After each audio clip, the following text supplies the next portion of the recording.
I've been a coach for a number of years now. And for me, when I started to do coaching, it was almost like a calling. For me, it was something that I felt like I really, really wanted to do from my heart. You know, it wasn't a job about it being a job or a career. So I looked at a few coaching schools in Malaysia, and there are many. I went to a reputable one, and I went through a 6 months program, and it's made up of like weekends as well. But throughout the whole program, yes, I learned the techniques. Yes, we had lots of tools. Yes, we learn about how you need to go deep into a person's being and be able to ask intrinsic questions and powerful questions. All of that was there.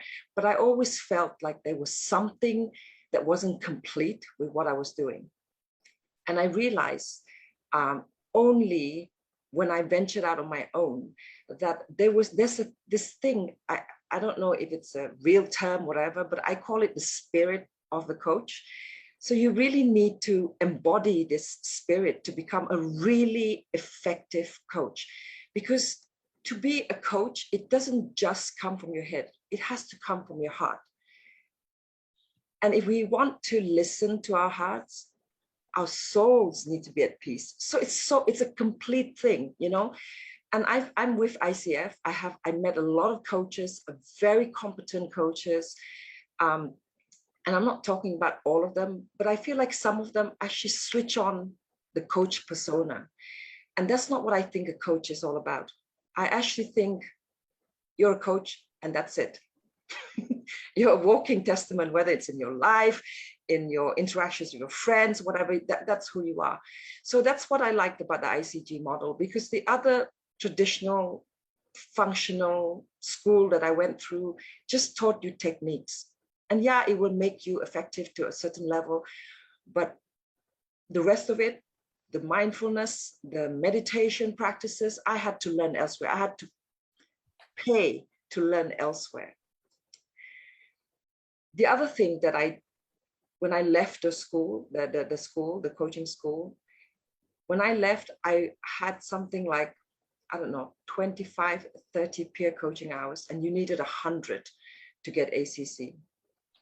So there was no way that there wasn't a way that they told you how to get that extra 75 hours. You had to just go and do it and get it on your own.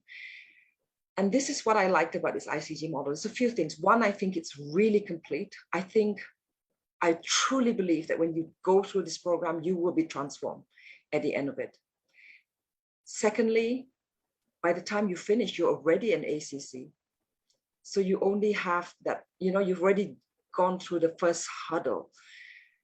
Thirdly, the business aspect of it, it's not easy. There are a lot of coaches out there. It's not easy to learn a business from scratch after having been certified. Because you think you've done the certification, right, that's it, I'm going to go out and coach. And now you have another challenge, you know, but the ICG model actually gives you all of that. So by the time you finish, you have a complete package. So that's what I really like about the ICG model. And from my perspective, that's how I compare it to the school that I went to. And, you know, the coaches that I see out there, not all of them, I'm sure a lot of them, you know, are also very wholehearted, whatever, but I know that a few that just switches it on when they're in a coaching session, and they don't embody it. And I believe that this path will allow you to become a coach.